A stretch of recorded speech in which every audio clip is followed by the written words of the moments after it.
أشهد أن لا إله إلا الله وحده لا شريك له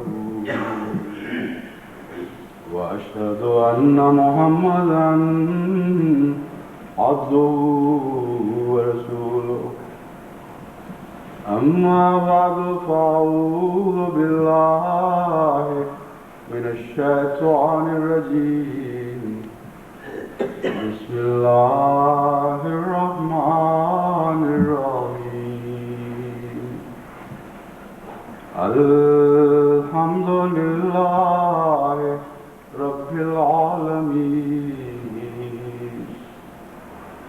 الرحمن الرحيم مالك يوم الدين إياك نعبد وإياك نستعين اهدنا الصراط المستقيم صراط الذين أنعمت عليهم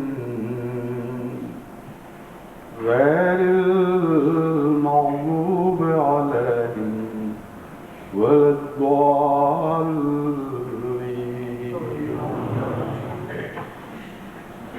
گزشتہ چند سالوں سے میں جہاں جماعت احمدیہ کو دعوت اللہ کی طرف مسلسل توجہ دلا رہا ہوں، وہاں ساتھ ہی اس بات پر بھی زور دیتا چلا آ رہا ہوں کہ اپنے کردار کو عظیم بنانے کی کوشش کریں. قرآن کریم سے بارہا متعدد جگہ یہ واضح ہدایت ملتی ہے کہ جب تک کردار میں عظمت نہ ہو، نہ بات میں عظمت پیدا ہو سکتی ہے، نہ دعا میں عظمت پیدا ہو سکتی ہے. ایک جگہ قرآن کریم فرماتا ہے کہ تمہاری دعا آسمان کی طرف رفعت اختیار نہیں کر سکتی، آسمان کی طرف بلند نہیں ہو سکتی جب تک تمہارا کردار اسے بلند نہ کر رہا ہو. اس میں قبولیت دعا کا ایک بہت گہرا راز ہے. اور دوسری جگہ ایک موقع پر یہ فرمایا کہ قول حسن بہت اچھی چیز ہے، اس کے بغیر دعوت اللہ ممکن نہیں، مگر شرط یہ ہے کہ ساتھ عمل اچھے ہوں. تو در حقیقت یہ دونوں مضمون ایک ہی مرکزی فلسفے سے تعلق رکھتے ہیں. یعنی دعا میں بھی خدا بھی بات اسی وقت سنتا ہے جب اس کے پیچھے عظمت کردار موجود ہے، اور اس کے بغیر دعا میں طاقت پیدا نہیں ہوتی. تو بندے کیسے تمہاری بات سن لیں گے جو خدا کی نسبت کم رؤوف اور رحیم ہیں، کم توجہ کرنے والے ہیں، خدا کی نسبت بہت ہی کم، یعنی کوئی نسبت ہی نہیں در حقیقت، تمہاری غلطیوں سے درگزر کرنے والے ہیں. اللہ تعالیٰ تو بعض کمزوروں کی دعا بھی سن لیتا ہے، بعض دفعہ بدکرداروں کی دعا بھی سن لیتا ہے، لیکن بندوں میں یہ بات کم دکھائی دیتی ہے. خود ان کا کیسا بھی کردار ہو، اگر کسی اچھے کام کی طرف بلانے والے میں معمولی سا نقص بھی پائیں تو اکثر وہ اس نقص کو ابھار کر پیش کرتے ہیں اور اس کی ساری اچھی باتوں کو اس وجہ سے رد کر دیتے ہیں کہ اس کہنے والے کے اندر یہ خرابی موجود ہے. قرآن کریم سے جب یہ پتہ چلا کہ دعا کا بھی بنیادی طور پر عظمت کردار سے تعلق ہے اور استثنائی طور پر تو خدا کی رحمت لامحدود ہونے کی وجہ سے اللہ تعالیٰ جب چاہے جس کی چاہے دعا سن لے، یہ اس کی نفی نہیں ہو رہی. مگر بندے بالعموم زیادہ سخت دل ہوتے ہیں، زیادہ تنقید کرنے والے ہوتے ہیں، اور ان پر وہی اچھا قول اثر کرتا ہے جس کے ساتھ عظمت کردار موجود ہے. اس لیے مبلغ بننے کے لیے جماعت کو اپنے کردار کو بلند کرنے کی نہایت شدید ضرورت ہے. اور جہاں دعوت اللہ کے وعدے ملتے ہیں وہاں مجھے یہی فکر شروع ہو جاتی ہے کہ دعوت اللہ کرنے والوں نے اپنے اندر کوئی پاک تبدیلی پیدا بھی کی ہے کہ نہیں. جہاں کرتے ہیں وہاں پھل لگنے شروع ہو جاتے ہیں. جہاں اس ضمن میں کوئی مؤثر اقدام نہیں ہوتا، نہ جماعت کی انتظامیہ کی طرف سے نہ انفرادی طور پر، وہاں فہرستیں تو بن جاتی ہیں مگر ان کو پھل نہیں لگتا. اس معاملے کی اہمیت کا ایک مشاہدہ میں نے اپنے گزشتہ سفر ویلز میں کیا. ویلز میں چند دن کے لیے گیا تھا. وہاں جماعت نے علاقے کے موجودین کو سوال جواب کی ایک مجلس کے لیے بلایا ہوا تھا. میرے ساتھ بائیں ہاتھ وہاں کے شہر کے ایک بہت ہی حرب عزیز دوست اور میئر بیٹھے ہوئے تھے. انہوں نے مجھے کہا کہ آپ نے جو گزشتہ دفعہ یہاں تقریب منعقد کروائی تھی جس میں قرآن کریم کے ویلش ترجمے کی نقاب کشائی کی گئی تھی، اس میں ایک لمبا سا آدمی جو انگریز تھا اور یارکشائر کی طرف سے آیا تھا، وہ کون تھا؟ میں نے ان کو بتایا کہ وہ نعمان نیومین ہیں اور ویلز سے ہی تعلق رکھتے ہیں. ویلش احمدی ہیں اور غالباً اس لحاظ سے تاریخی حیثیت رکھتے ہیں کہ پہلے ویلش احمدی ہیں. تو اس کے بعد ایک لمبے عرصے تک وہ مجھے بار بار یہی کہتا رہا کہ اس شخص کے چہرے پر ایک ایسی صداقت تھی اور اس صداقت کا ایک ایسا گہرا اثر میرے دل پر پڑ رہا تھا کہ اس سے باتیں کرتے کرتے مجھے یقین ہو گیا تھا کہ یہ شخص سچا ہے اور جو بات کہہ رہا ہے اس میں دھوکہ نہیں ہو سکتا. اس نے کہا میرے دل پر اتنا گہرا اثر چھوڑا ہے اس شخص نے، حالانکہ تھوڑی باتیں ہوئیں، لیکن میں نے جب ان کی چال ڈھال دیکھی، ان کی باتوں کی طرز دیکھی، ان کی آنکھوں کے اندر روشنی پائی تو مجھے وہ سرتاپا سچائی دکھائی دیا. انہوں نے بتایا کہ اس وقت سے لے کر اب تک میں ہر مجلس میں یہ کہتا ہوں کہ تم جو بعض مسلمان ممالک کے رویے کے نتیجے میں اسلام کو کنڈیم کرتے ہو، یہ درست نہیں ہے. اس نے کہا میں ان کو کہتا ہوں کہ میں نے ایسے مسلمان دیکھے ہیں جن سے تم سبق سیکھ سکتے ہو، جو کردار اور اخلاق میں ایک معیار ہیں اور ایک نمونہ ہیں. اس لیے سنجیدگی سے اسلام کے اندر اس کی تحقیق کی طرف توجہ کرو اور تمہیں اس میں بہت سی سچی باتیں دکھائی دیں گی. پھر انہوں نے مجھے بتایا کہ جو کتابیں مجھے دی گئی تھیں میں ان کا مطالعہ کر رہا ہوں اور آئندہ بھی میں نے فیصلہ کیا ہے کہ میں دلچسپی لوں گا، باوجود اس کے کہ میرا سیاسی کردار مجروح ہو رہا ہے اور لوگ یہ کہنے لگ گئے ہیں کہ یہ تو مسلمانوں کی طرف مائل ہو گیا ہے. اور باوجود اس کے کہ بعض لوگ یہاں ایسے جاہل ہیں کہ جب میں ان کو سمجھاتا ہوں تو وہ یہ کہہ دیتے ہیں کہ تم ڈیول کے اثر کے نیچے آ گئے. لیکن میں ان کو کہتا ہوں کہ تمہاری یہ جہالت اصل میں ڈیول کا اثر ہے، کیونکہ سچائی کی تلاش کا نہ ہونا جہالت ہے اور سچائی کی طرف سے آنکھیں بند کر لینا اور اس امکانی رستے کو ہمیشہ کے لیے بند کر لینا کہ تمہارے علاوہ بھی سچائی پائی جا سکتی ہے. اس نے کہا میرے نزدیک یہ شیطانیت ہے اور واقعتاً یہ بات درست ہے. تو یہ جو نیک اثر اتنا اچھا چھوڑا ہمارے ایک احمدی مخلص انگریز دوست نے، یہ وہاں ختم نہیں ہوا، اس شخص تک ختم نہیں ہوا جس پر یہ اثر پڑا تھا، بلکہ آگے وہ اس اثر کا مشل بردار بن گیا ہے اور بااثر ہونے کی وجہ سے خدا کے فضل سے بڑے بڑے اچھے حلقوں میں وہ باتیں پہنچ رہی ہیں. اور اللہ تعالیٰ کے فضل سے وہ دوست جو اب اس مجلس میں آئے تھے ان کے اندر بھی ایک نمایاں تبدیلی میں نے دیکھی، دلچسپی پائی اور سب نے اس بات کا، سب نے تو نہیں مگر بھاری اکثریت نے اس بات کا اظہار کیا کہ ہم اس دلچسپی کو مستقل کرنا چاہتے ہیں اور یہ عارضی ملاقات نہیں ہوگی بلکہ ہم انشاءاللہ تو انہوں نے نہیں کہا تھا، میں اپنی طرف سے داخل کر رہا ہوں کہ وہ ہم ضرور جماعت کے لٹریچر کا مطالعہ کریں گے. چنانچہ ایک دوست نے ہم جب دوسرے دن روانہ ہوئے ہیں تو رستے میں ایک جگہ تھوڑی دیر کے لیے رکے، وہاں انہوں نے اپنے احمدی دوست کو کہا ہوا تھا کہ جب وہ آئیں تو مجھے ضرور ملائیں، میں نے ساتھ تصویر بھی کھنچوانی ہے اور باتیں بھی کرنی ہے. چنانچہ انہوں نے بھی اسی قسم کے نئے خیالات کا اظہار کیا. تو جماعت کے لیے جو دلچسپی پیدا ہو رہی ہے وہ اسلام کے لیے ایک عظیم دروازہ کھل رہا ہے، اور یہی وہ رستہ ہے جس سے لوگوں نے دراصل اسلام میں داخل ہونا ہے۔ ارد گرد دیواریں کھڑی کر دی گئی ہیں۔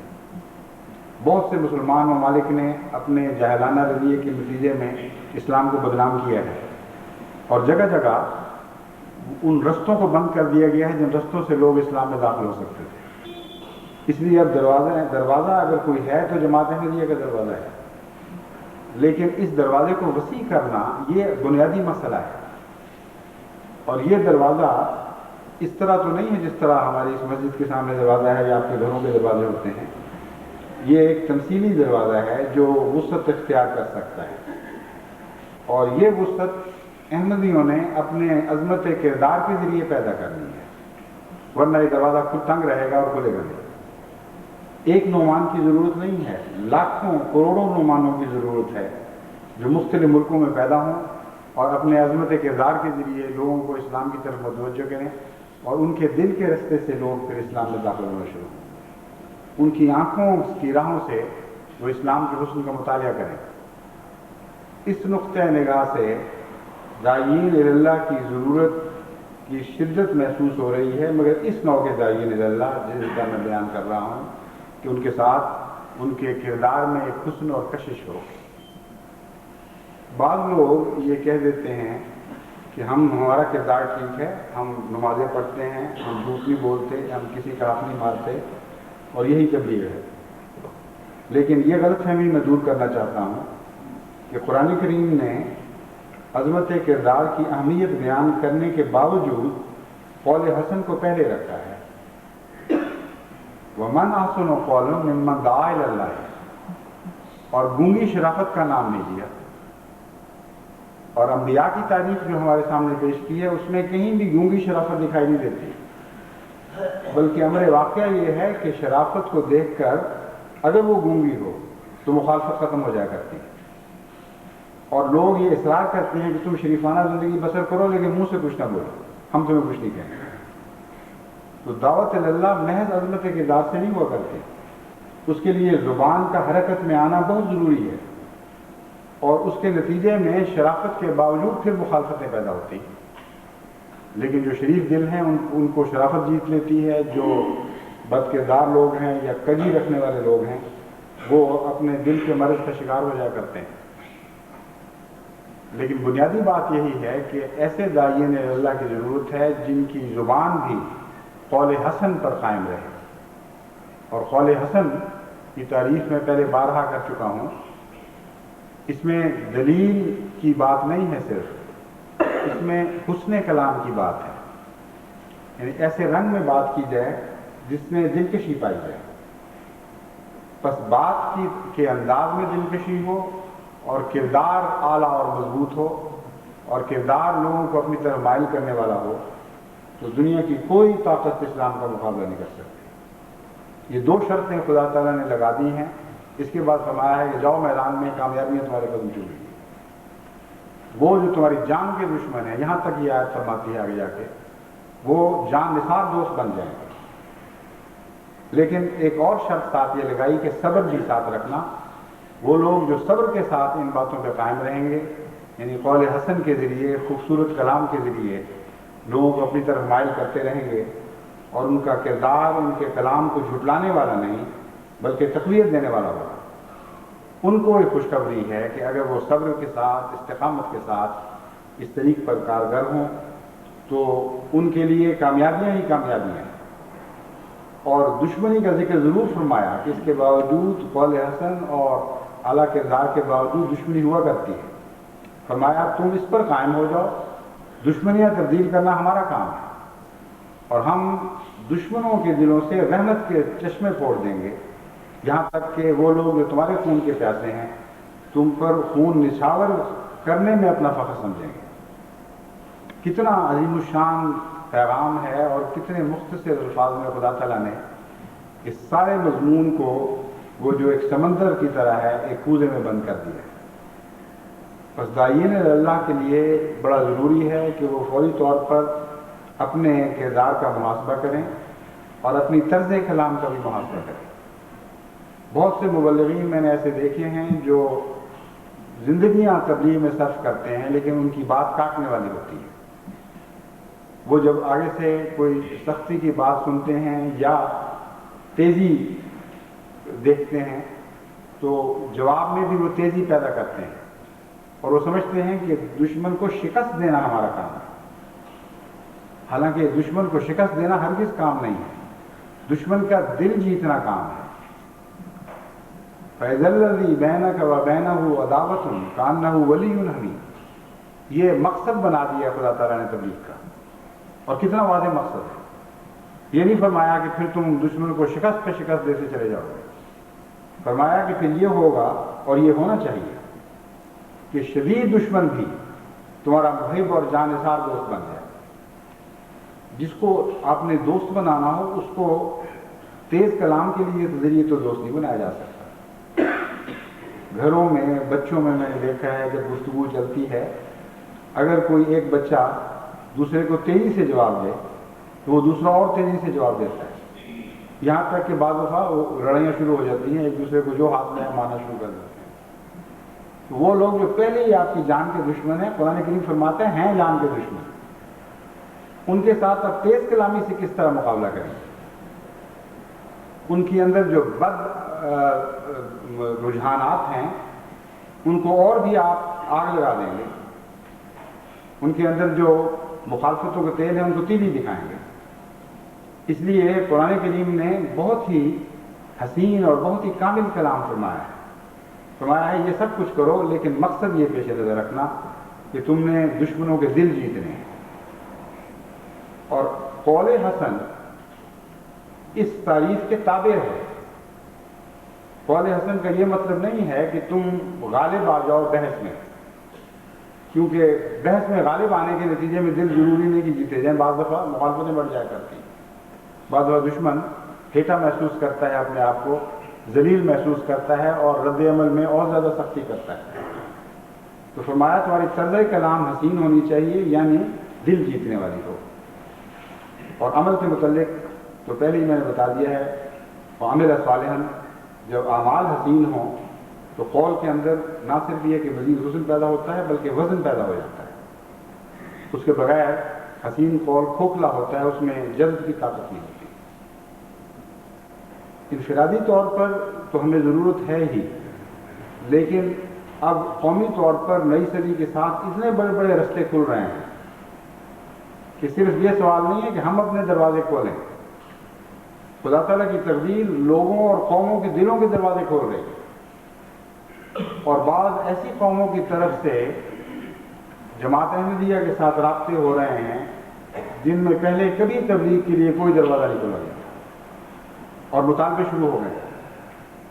چین کی طرف سے بجائے اس کے کہ ہماری کوششیں کارآمد ثابت ہوتی یا بار ثابت ہوتی, مسلسل ایسے لوگوں کی طرف سے رابطے ہو رہے ہیں جن سے ہمارا کوئی رابطہ نہیں تھا, لیکن اس کا آغاز بھی ایک اچھے احمدی کے اعلیٰ کردار کے نتیجے میں ہوا. ایک چینی افسر, ایک چینی اسکالر باہر آئے ہوئے تھے, ایک پروفیسر باہر آئے ہوئے تھے, اس طرح رابطے ہوتے ہیں. اس نے ایک ایسے احمدی کو دیکھا جس کو اس نے مختلف پایا, اور وہ ایسا احمدی تھا جس کی شرافت گونگی نہیں تھی بلکہ بولنے والا تھا. اس کے کردار میں دلچسپی ہوئی, اس نے زبانی اس کو بتانا شروع کیا کہ میں کیوں مختلف ہوں, ہمارا کیا اخلاقی ضابطہ ہے جس کے نتیجے میں, جس کی پیروی کے نتیجے میں تم میرے اندر ایک فرق دیکھ رہے ہو. چنانچہ اسلام کا تعارف, احمدیت کا تعارف, اور اس کے نتیجے میں ایک خاص مثال جو میرے سامنے ہے, اس نے وسیع پیمانے پر, کیونکہ صاحب اثر آدمی تھا, چین سے رابطے شروع کیے. شروع میں ان رابطوں کا منفی نتیجہ نکلا اور اس کو بڑی سختی سے ہدایتیں آئیں کہ خبردار اس فرقے کے قریب نہ جانا, یہ تو بڑا خطرناک فرقہ ہے اور مرتد لوگ ہیں, اور جو باتیں ہم نے سنی ہوئی تھیں وہ دہرانی شروع کی. میں نے بھی ان سے رابطہ اپنا قائم رکھا, ان کو کہا کہ آپ یہ ایک طرفہ باتیں سن کے ٹھنڈے نہ ہوں, دشمن یہ کیا کرتے ہیں ایسی باتیں. خدا تعالیٰ نے ہدایت کے راستے میں شیطان بھی لگائے ہوئے ہیں, وہ واضح دیتے چلے جاتے ہیں کہ نہیں یہ غلط راستہ, ادھر آؤ, کان میں باتیں پھونکتے ہیں, پس پردہ یا پیٹھ کے پیچھے باتیں کرتے ہیں. اور اس کو کہتے ہیں اس سے دوسروں سے بات کرنے کی ضرورت ہی کوئی نہیں، تو ہماری بات سنو اور سمجھ لو کہ یہ شیطانی لوگ ہیں، ان کے ساتھ ان کے قریب بھی نہیں جانا۔ اس لیے آپ لٹریچر کا مطالعہ ضرور کر لیں، ان کو موقع دیں، ہمیں بھی موقع دیں۔ چنانچہ بعض چیزیں ان کو بھجوائی گئیں، انہوں نے مطالعہ کیا اور ان کے دل کی کیا پلٹ گئی، انہوں نے پھر دوبارہ رابطے کیے، اور اب مجھے اطلاع ملی ہے کہ ان رابطوں کے نتیجے میں ان لوگوں نے بھی وہاں تحقیق کی، اور ان کے بڑے بااثر رہنماؤں نے میں سے بعض نے ان کو لکھا ہے کہ ہم نے اب جو تحقیق کی ہے تو پتہ چلا ہے کہ یہی جماعت ہے دراصل جو در حقیقت اسلام کی علم بردار ہے، اور ہمیں اس تحقیق سے یہ بھی پتہ چلا ہے کہ یہی جماعت ہے جو امن پرست ہے، اور تلوار کے ذریعے نہیں بلکہ محبت کے ذریعے اور پیغام کے ذریعے دلوں کو فتح کرنے کا شعار رکھتی ہے۔ یہ ان کا کردار ہے، اس لیے ہمیں دلچسپی پیدا ہو گئی ہے، اور بعض لوگ اب وہاں سے کوشش کر رہے ہیں کہ جس قدر جلد موقع ملے وہ یہاں آئیں، کچھ عرصہ یہاں ٹھہریں اور جماعت کے متعلق مزید معلومات حاصل کریں۔ اسی طرح روس میں بھی خدا تعالیٰ کے فضل سے وسیع پیمانے پر رابطوں کے دروازے کھولے جا رہے ہیں۔ ہمیں اللہ تعالیٰ نے پہلے سے ہی توفیق عطا فرما دی کہ ان قوموں کے لیے جو لٹریچر کا خلا تھا اسے پورا کرنا شروع کریں، اور اس وقت ہم خدا کے فضل سے پہلے ہی اس مقام پر کھڑے ہیں کہ جب مطالبہ آئے ان کو کچھ نہ کچھ ضرور پہنچا دیں، خصوصیت کے ساتھ قرآن کریم ان کی زبان میں، وہ اس سے بہتر اور کوئی لٹریچر مہیا ہو ہی نہیں سکتا۔ اسلام تو ہے ہی، لیکن دنیا بھر کے لٹریچر میں قرآن سے بہتر کوئی کتاب نہیں۔ اس لیے قرآن کریم میں تو ہم خدا کے فضل سے اس معاملے میں خود کفیل ہو چکے ہیں، کثرت کے ساتھ شائع ہو رہا ہے اور سٹاک میں بھی موجود ہے، لیکن اس کے علاوہ بھی لٹریچر تیار کیا گیا ہے جو متفرق امور سے متعلق ان سے تعارف کروائے گا۔ تو اس ضمن میں آپ کو بتا رہا ہوں، مطلب نہیں، خوشخبری دے رہا ہوں کہ باہر سے دروازے کھلنے شروع ہو گئے ہیں اور دیواریں ٹوٹ رہی ہیں۔ آپ اپنے دروازوں کو کیوں تنگ رکھیں گے؟ اگر ان کھلتے ہوئے دروازوں کے مقابل پر آپ نے بھی اپنے دروازے کو شادہ نہ کیے اور وسیع تر نہ کرتے چلے گئے تو پھر اسلام کے نہ پھیلنے کی ذمہ داری آپ پر ہوگی، پھر آپ خدا کے سامنے ضرور جواب دیں گے۔ اور جیسا کہ میں نے بیان کیا ہے، دروازے کھلنے کا مطلب یہ ہے کہ ہمارے کانٹیکٹ پوائنٹس زیادہ ہیں، یعنی بجائے اس کے کہ ایک مبلغ یا 10 یا 100 مبلغ یا 100 داعین اللہ یا 1000 داعین اللہ اسلام کے لیے کھلے رستے بن جائیں اور اسلام کے لیے لوگوں کو داخل ہونے کے لیے اپنے دلوں کے راستے پیش کریں، لاکھوں کی ضرورت ہے، اور ہر جگہ ان رابطوں کو بڑھانے کی ضرورت ہے۔ اس ضمن میں جیسا کہ میں نے پہلے بھی بارہا کہا ہے، ہمیں ان قوموں کی طرف ان ملکوں سے باہر توجہ کرنی چاہیے۔ ملکوں کے جو دروازے کھلیں گے اور کھل رہے ہیں اللہ کے فضل سے، ان سے تو ہم جماعتی اور انتظامی سطح پر رابطے کریں گے، اور جہاں تک توفیق ہوگی ان رابطوں کو مؤثر بنائیں گے۔ لیکن جب میں کہتا ہوں ان قوموں کے دروازے کھل رہے ہیں تو مراد یہ ہے کہ ایسے دروازے بھی ہیں جو ان ملکوں سے باہر ہیں۔ کروڑوں چینی ہے جو چین سے باہر زندگی بسر کر رہا ہے، اور لاکھوں روسی ہوں گے یا مشرقی کمیونسٹ دنیا کے بسنے والے لوگ، لکھوکھا ایسے ہیں جو اپنے ملکوں سے باہر زندگی بسر کر رہے ہیں۔ اس لیے جو رجحانات وہاں پیدا ہو رہے ہیں اس سے بڑھ کر رجحانات ان ملکوں سے باہر پیدا ہونے کے عقلی امکانات ہیں۔ پہلے تو جب آپ کسی چین سے تعلق رکھنے والے چینی سے بات کرتے تھے تو یہ خوف اس کو دامنگیر ہو جاتا تھا کہ اگر یہ سچائی بھی ہے اور میں اس کو قبول بھی کر لوں تو میرا ملک اسے برداشت نہیں کرے گا۔ ایک روسی سے جب آپ بات کرتے تھے تو وہ خوف زدہ ہو جایا کرتا تھا۔ مجھے یاد ہے کالج کے زمانے میں، ایم ڈی ہاسٹل کے زمانے میں، اس کے بعد کی بات ہے، میں پارٹیشن کے بعد جب میں نیو ہاسٹل میں رہتا تھا، ایک روسی وفد آیا ہوا تھا، ہم کچھ طلباء کچھ مل کر احمدیہ لٹریچر تقسیم کرنے کے لیے ان تک پہنچے، اور روسی لٹریچر تو ہمارے پاس نہیں تھا، مگر انگریزی اور بعض دوسرے لٹریچر بھی وہ لوگ انگریزی جانتے تھے، وہ ان کو دیا. تو ہم سب نے محسوس کیا کہ وہ شخص خوفزدہ ہو گیا تھا، اور اس کے ساتھ ایک اور شخص بھی اس کے نائب کے طور پر تھا. ہو سکتا ہے وہ انٹیلیجنس کا آدمی ہو، کیونکہ ان دنوں میں خصوصیت سے جب روسی وفد باہر جایا کرتے تھے تو ان کے ساتھ انٹیلیجنس آفیسر ضرور جایا کرتے تھے. اب اس میں بہت فرق پڑ چکا ہے. وہ اس کی طرف دیکھتا تھا، اس کی آنکھوں میں خوف تھا. اس نے معذرت کی کہ نہیں، میں یہ قبول نہیں کر سکتا. اس کے مقابل پر بہت سے دوسرے تھے جنہوں نے قبول کر لیا. جہاں تک مجھے یاد ہے رشین نے یا قبول کیا ہی نہیں تھا یا سرسری سے دلچسپی ایک آدھ چیز ہوگی، مجھے تو یہی یاد ہے کہ قبول نہیں کیا. اب وہ قبول کرتے ہیں، اب مطالبے کرتے ہیں. اب جہاں جہاں رشین ایمبیسڈر سے یا ایمبیسی سے ہمارے دوستوں نے رابطے کیے ہیں، انہوں نے گہری دلچسپی کا اظہار کیا ہے. اور ایک ایمبیسڈر تو نہیں تھے مگر افریقہ کے دوران ایمبیسی کے ایک سینئر افسر تھے، غالباً ڈیپٹی ایمبیسڈر تھے. انہوں نے مجھ سے، ان کو پہلے پہنچ چکا تھا قرآن کریم، انہوں نے مجھ سے بہت ہی تعریف کی. یہ تو ایسا اعلیٰ درجے کا ترجمہ ہے کہ اس سے دل پر گہرا اثر پڑتا ہے اور آپ کو اس کو روس میں پھیلانا چاہیے. تو روسی ہوں یا چینی ہوں یا وہ ان ملکوں کے بسنے والے جہاں تک ہماری رسائی نہیں تھی اور ابھی تک پوری طرح نہیں ہے، ان کے جگر گوشے جو باہر بس رہے ہیں ان تک تو آپ کی رسائی ہو سکتی ہے. بہت سے احمدیوں کو جن کو بھی توفیق ملے باہر ان علاقوں کے باہر کے احمدیوں کو، ان کو اپنا یہ مشن بنانا چاہیے کہ ہمارے ذریعے ان قوموں سے اسلام کے رابطوں میں اضافہ ہو جائے اور ہم وہ دروازہ بن جائیں جن سے یہ اسلام میں داخل ہوں. اور اس طرح اسلام کا دروازہ وسیع ہوگا اور جتنے احمدی زیادہ اس میں شامل ہوں گے اتنے ہی اس میں وسعت پیدا ہوتی چلی جائے گی. اس ضمن میں ایک اور بہت ضروری نصیحت یہ ہے، پہلے بھی کی تھی لیکن دوست عموماً بھول جاتے ہیں، اس لیے بعض نصیحتیں بار بار کرنی پڑتی ہیں.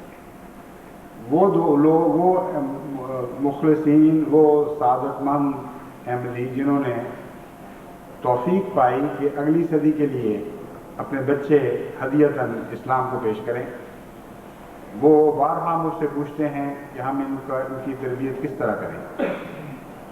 ان کو سمجھانے کے لیے، ان کو طریقے سکھانے کے لیے، ان کی مزید رہنمائی کے لیے ایک باقاعدہ شعبہ قائم کر دیا گیا ہے. اور تحریک جدید کو میں نے سمجھا دیا ہے کہ کس قسم کا لٹریچر تیار ہو، کس قسم کی تربیتی نصائح ہونی چاہیے. ماں باپ کو، بچوں کو تو وہ کریں گے، ہم نے تو ماں باپ کو بھی کرنی ہے. اور کیا رہنمائی ہونی چاہیے وہ انشاءاللہ تعالیٰ اس کے مطابق کام شروع کر دیں گے جلد. پھر ان کو یہ بھی سمجھایا ہے کہ ان بچوں کے لیے اس کے دوسرے قدم کے اوپر لٹریچر تیار کرنا ہے اور مختلف زبانوں میں تیار کرنا ہے، تاکہ شروع سے ہی جس رنگ میں ہم تربیت کرنا چاہتے ہیں ان کے گھروں میں وہ تربیت شروع ہو جائے. اس ضمن میں نے یہ نصیحت کی تھی کہ جن واقفین نے نو کی پیشکش کرنے والوں کے ہاں بیٹیاں پیدا ہوئی ہیں، ان کو کیا سکھائیں. بیٹیوں کے لیے وہ سہولت نہیں ہے جو بیٹوں کے لیے ہو سکتی ہے کہ میدان میں جہاں مرضی ان کو پھینک دو. ان کے اپنے کچھ حفاظت کے تقاضے ہیں، کچھ ان کے اپنے نوعی تقاضے ہیں جن کے پیش نظر ہم ان سے اسی طرح کام نہیں لے سکتے جس طرح ہر وقت آخر زندگی مرد سے کام لے سکتے ہیں. اس لیے ان کو میں نے یہ کہا تھا کہ ایسی بچیوں کو تعلیم کے میدان میں آگے لائیں، علمی کام سکھائیں اور علم تو بڑھانا ہی ہے، لیکن علم سکھانے کا جس نظام جو ہے، جس کو B.Ed یا M.Ed کہا جاتا ہے، ایسی ڈگریاں جن میں تعلیم دینے کا سلیقہ سکھایا جاتا ہے، ان میں ان کو داخل کریں آئندہ بڑے ہو کر. لیکن ابھی سے ان کی تربیت اس رنگ میں شروع کریں. پھر ڈاکٹروں کی ضرورت ہے. خواتین ڈاکٹروں کو خدا تعالیٰ اگر توفیق دے تو وہ بہت بڑی خدمت کر سکتی ہیں اور بہت گہرا اثر چھوڑ سکتی ہیں، اور اس رستے سے پھر وہ اسلام کو بھی آگے اسلام کے پیغام دینے میں بھی دوسروں پر فوقیت رکھتی ہیں. اس لیے احمدی خواتین کو ڈاکٹر بن کر اپنی زندگیاں پیش کرنی چاہیے، یا ان بچوں کو ڈاکٹر بنایا جائے، جو بچیوں کو جو خدا تعالیٰ کے فضل سے وقت نو میں پیدا ہوئی ہیں. اسی طرح میں نے زبانوں کا کہا تھا، اور جن زبانوں کی ہمیں ضرورت پڑنے والی ہے ان میں روسی اور چینی 2 زبانیں خصوصیت کے ساتھ اہمیت رکھتی ہیں. جماعت احمدیہ میں جن زبانوں میں کمی ہے ان میں ایک اسپینش ہے مثلا، اس کی طرف توجہ شروع کر دی گئی ہے خدا کے فضل سے. فرانسیسی میں ہمارے بہت سے فرینچ اسپیکنگ افریقن ممالک ہیں جہاں کثرت سے اچھی فرانسیسی بولنے والے ہمیں مہیا ہو سکتے ہیں اور ہو رہے ہیں خدا کے فضل سے. لیکن چینی زبان میں اور روسی زبان میں ہم بہت کمی محسوس کرتے ہیں. اسی طرح اٹیلین میں بھی کمی ہے، مگر سب سے بڑی ضرورت اس وقت اور عظیم ضرورت چینی اور روسی زبان جاننے والے احمدیوں کی ہے. اس لیے جہاں نوجوان جن کو یہ سہولت حاصل ہو تعلیمی اداروں میں اس طرح توجہ کر سکیں، ان کو بھی میری یہ نصیحت ہے کہ وہ توجہ کریں.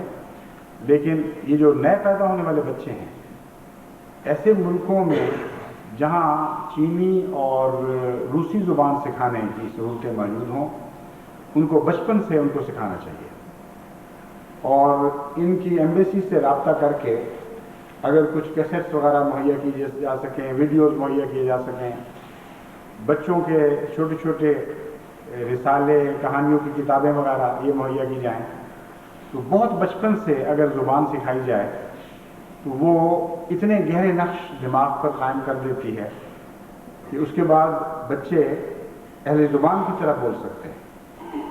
اور بڑی عمر میں سیکھی زبان خواب کتنی محنت کرے، وہ اہل زبان جیسی زبان نہیں بنتی. طوعی اور فطری طور پر جو ذہن سوچتا ہے، وہ بچپن سے اگر سیکھی ہوئی زبان ہے تو وہ سوچ اس کی بے ساختہ ہوتی ہے، قدرتی اور طوعی ہوتی ہے. لیکن اگر بعد میں زبان سیکھی جائے تو سوچ پہ کچھ نہ کچھ قدغن رہتی ہے، کچھ نہ کچھ پابندیاں رہتی ہیں، اور پھونک پھونک کر قدم آگے بڑھانا پڑتا ہے. بعض لوگ نسبتاً تیز بڑھاتے ہیں، بعض آہستہ، مگر وہ جو طبعی فطری روانی ہے وہ پیدا نہیں ہو سکتی. اس لیے اہل زبان بنانے کے لیے بہت بچپن سے زبان سکھانی پڑتی ہے. اگر کنگھوڑوں میں زبان سکھائی جائے تو یہ بھی بہت اچھا ہے، بلکہ سب سے اچھا ہے. ایسی اگر دائی مل جائے، ایسی نرس مل جائے، اور جو توفیق رکھ سکتے ہیں ایسی نرسوں کو رکھنے کی وہ رکھیں، جو چینی نرس ہو تو بچوں کو اب بچپن سے گود میں کھلاتے کھلاتے چینی زبان سکھا سکتی ہے. روسی زبان جاننے والی اہل زبان کوئی عورت مل جائے تو بچے اس کے سپرد کیے جا سکتے ہیں. تو یہ تو باتیں حسب توفیق ہوں گی، مگر جن کو توفیق ہے ان کو چاہیے کہ وہ بہت بچپن سے اپنے بچوں کو چینی اور روسی زبان سکھانے کی کوشش کریں.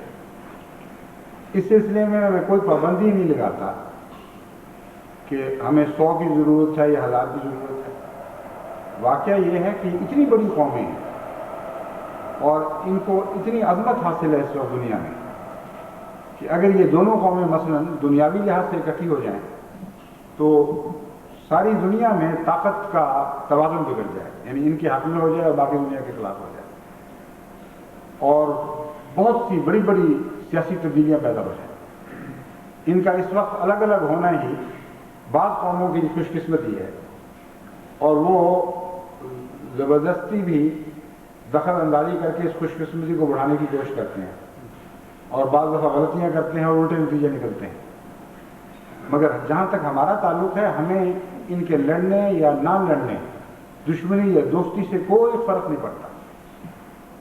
اسلام دونوں کے لیے برابر ہے، اور ہم نے جو اسلام کا پیغام پہنچانا ہے اس کے لیے ہمیں زباندانوں کی ضرورت ہے، ہر قسم کے زباندانوں کی ضرورت ہے، جو تحریر کی مشق بھی رکھتے ہوں، بولنے کی مشق بھی رکھتے ہوں، ترجموں کی طاقت بھی رکھتے ہوں، تصنیف کی صلاحیت بھی رکھتے ہوں. اس لیے جتنے بھی ہوں کم ہوں، یعنی 1 ارب کے لگ بھگ یا شاید اس سے زائد اب چین کی آبادی ہے، اور روس اور روسی زبان جاننے والوں کی آبادی بھی بہت وسیع ہے. مجھے اس وقت پوری طرح یاد تو نہیں، لیکن 50 کروڑ سے زائد ہوں گے جو روسی زبان جاننے والے لوگ ہیں یا بولنے والے ہیں. اس لیے جتنے بھی اگر سارے واقفین بھی یہ زبان سیکھ لیں تو وہ کوئی زیادہ نہیں ہوگا. تو مردوں کو بھی سکھائیں، میں نے بچوں کو بھی سکھائیں، لیکن بیٹیوں کو خصوصیت سے، کیونکہ علمی کام میں ہمیں واقفین بیٹیاں بہت کام آ سکتی ہیں. انہوں نے میدان میں بھی جانا ہوگا، لیکن وہ تصانیف کریں گی، وہ گھر بیٹھے ہر قسم کی خدمت کے کام اس طرح کر سکتی ہیں کہ اپنے خاندانوں سے ان کو الگ نہ ہونا پڑے. اس لیے ان کو ایسے کام سکھانے کی خصوصیت سے ضرورت ہے. بچوں کو تو ہم سنبھال لیں گے، ہم ان کو کسی جامعہ میں داخل کریں گے، کسی خاص ملک میں ان کا تعین ہوگا تو اس زبان کو کے اوپر ان کو ماہر بنانے کی کوشش کی جائے گی. لیکن بچیوں پر ہمارا ایسا اختیار نہیں ہو سکتا، نہ مناسب ہے، نہ اسلام اس کی اجازت دیتا ہے کہ اس طرح بچپن میں ان کو الگ کر کے تو پوری طرح جماعتی نظام کے تابع کیا جائے. اس لیے والدین کا دخل بچیوں کے اوپر لازماً جاری رہے گا یا بعد میں ان کے کام ہوگا. اس لیے اگر وہ زبانیں سیکھ لیں تو گھر بیٹھے بڑی آرام سے خدمت کر سکتی ہیں. اور جب زبانیں سیکھیں تو جس وقت ان کے اندر صلاحیت پیدا ہو ان کو پھر ان زبانوں میں ٹائپ کرنا بھی سکھایا جائے اور ان زبانوں کا لٹریچر ان کو پڑھایا جائے. یہ نہ سمجھیں کہ زبان بولنا چالنا کافی ہوتا ہے یا لکھنا پڑھنے کا سلیقہ آ جائے تو یہ کافی ہے. لٹریچر جتنا زیادہ پڑھا جائے اتنا ہی زبان میں وسعت پیدا ہوتی ہے. اس لیے پھر کثرت کے ساتھ ان کو رشین کلاسیکل ناول پڑھانے پڑیں گے، رشین کلاسیکل مضامین، کلاسیکل شعراء، ماڈرن شعراء، اور یہی حال چینی میں زبان میں بھی ہوگا، تاکہ بچپن سے ہی ان کا علمی ذخیرہ اتنا وسیع ہو جائے کہ وہ بڑی سہولت کے ساتھ ایک فطری رو کے ساتھ از خود علمی کاموں میں آگے بڑھتے چلے جائیں. تو میں امید رکھتا ہوں کہ واقفین زندگی اس پیغام کو اچھی طرح ذہن نشین کریں گے. اور آخری بات یہی ہے پھر بھی کہ اس کے ساتھ ان کی عظمت کردار کے لیے ابھی سے کوشش شروع کر دیں. بچپن میں کردار بنائے جاتے ہیں. دراصل اگر تاخیر ہو جائے تو بہت محنت کرنی پڑتی ہے. وہ محاورہ ہے کہ لوہا گرم ہو تو اس کو موڑ لینا چاہیے، لیکن یہ جو بچپن کا لوہا ہے یہ خدا تعالیٰ ایک لمبے عرصے تک نرم نہیں رکھتا ہے، اور اس نرمی کی حالت میں اس پر جو نقوش آپ قائم کر دیتے ہیں وہ دائمی ہو جایا کرتے ہیں. اس لیے یہ وقت ہے تربیت کا. اور تربیت کے مضمون میں یہ بات یاد رکھیں کہ ماں باپ جتنی چاہیں زبانی تربیت کریں، اگر ان کا کردار ان کے قول کے مطابق نہیں تو بچے کمزوری کو لے لیں گے اور مضبوط پہلو کو چھوڑ دیں گے. یہ دو نسلوں کے رابطے کے وقت ایک ایسا اصول ہے جس کو بھلانے کے نتیجے میں قومیں ہلاک بھی ہو سکتی ہیں اور یاد رکھنے کے نتیجے میں ترقی بھی کر سکتی ہیں. ایک نسل اگلی نسل پر جو اثر چھوڑا کرتی ہے اس میں عموماً یہ اصول کار فرما ہوتا ہے کہ بچے ماں باپ کی کمزوریوں کو پکڑنے میں تیزی کرتے ہیں اور ان کی مضبوط کردار ان کی باتوں کی طرف کم توجہ کرتے ہیں. اگر باتیں عظیم کردار کی ہوں اور بیچ میں سے کمزوری ہو تو بچہ بیچ کی کمزوری کو پکڑے گا. اس لیے یاد رکھیں کہ بچوں کی تربیت کے لیے آپ کو اپنی تربیت ضرور کرنی ہوگی.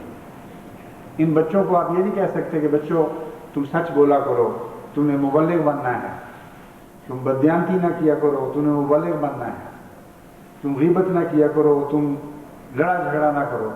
اور یہ باتیں کرنے کے بعد پھر ماں باپ ایسا لڑیں جھگڑیں، پھر ایسی مغلظات رکھیں ایک دوسرے کے خلاف، ایسی بےعزتیاں کریں کہ وہ کہیں کہ بچے کو تو ہم نے نصیحت کر دیا، اب ہم اپنی زندگی بسر کر رہے ہیں. یہ نہیں ہو سکتا. جو ان کی اپنی زندگی ہے وہی بچے کی بنے. جو فرضی زندگی انہوں نے بنائی ہوئی ہے کہ بچہ یہ کرو، بچے کو کوڑی کی بھی اس کی پرواہ نہیں ہوتی. ایسے ماں باپ جو جھوٹ بولتے ہیں وہ لاکھ بچوں کو کہیں کہ جب تم جھوٹ بولتے ہو بڑی تکلیف ہوتی ہے، تم خدا کے لیے سچ بولا کرو، سچائی میں زندگی ہے. وہ بچہ کہتا ہے ٹھیک ہے یہ بات، لیکن اندر سے وہ سمجھتا ہے کہ ماں باپ جھوٹے ہیں اور وہ ضرور جھوٹ بولے گا. اس لیے دو نسلوں کے جوڑ کے وقت یہ اصول کا فرما ہوتا ہے، اور اس کو نظر انداز کرنے کے نتیجے میں آپس میں خلا پیدا ہو جاتے ہیں. جن یورپین ممالک میں نے سفر کیا، ہر ایک یہ شکایت کرتا ہے کہ ہماری نسل اور اگلی نسل کے درمیان ایک خلا پیدا ہو گیا ہے، اور میں ان کو سمجھانے کی کوشش کرتا ہوں کہ یہ خلا تم نے پیدا کیا ہے.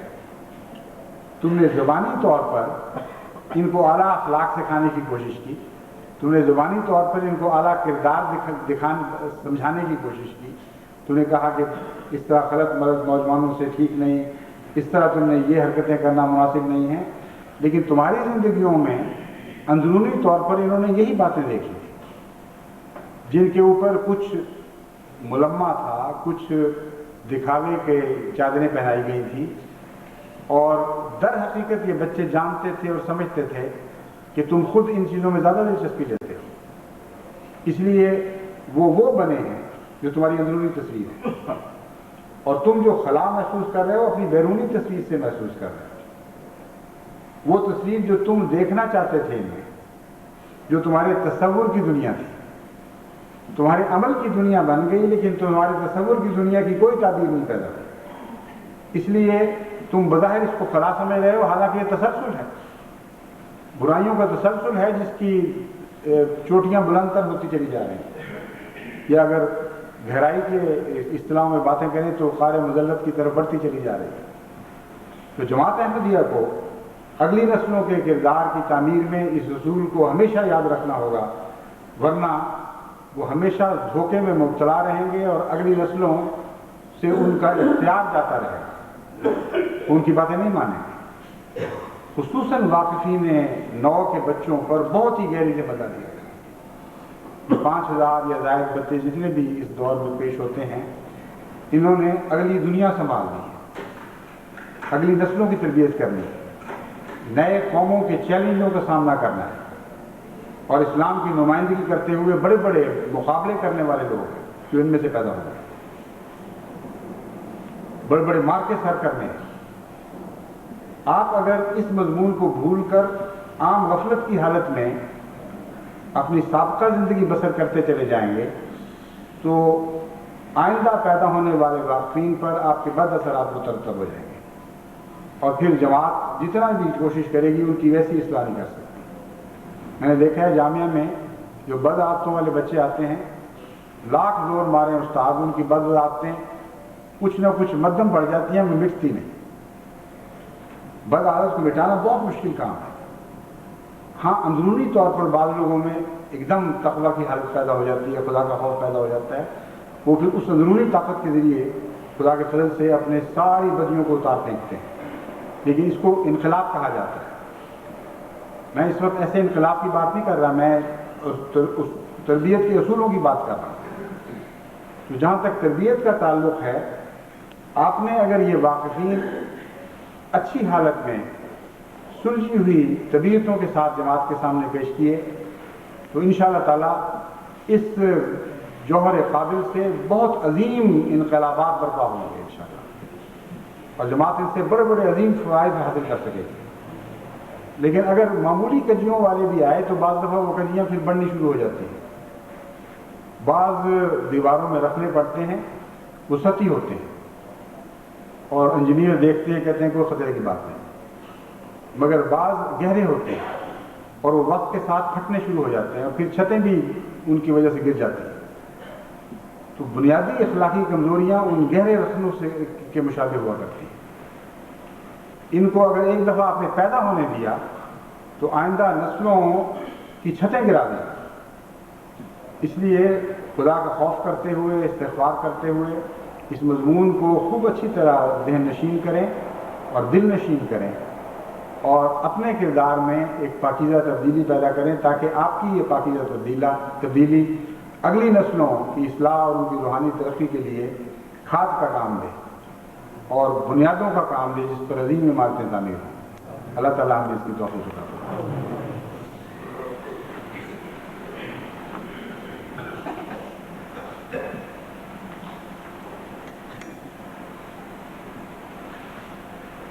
الحمد لله نحمده ونستعينه ونستغفره ونؤمن به ونتوكل عليه ونعوذ بالله من شرور أنفسنا ومن سيئات أعمالنا من يهده الله فلا مضل له ومن يضلله فلا هادي له ونشهد أن لا إله إلا الله وحده لا شريك له ونشهد أن محمدا عبده ورسوله عباد الله رحمكم الله إن الله يأمر بالعدل والإحسان وإيتاء ذي القربى وينهى عن الفحشاء والمنكر والبغي يعظكم لعلكم تذكرون اذكروا الله يذكركم وادعوه يستجب لكم ولذكر الله أكبر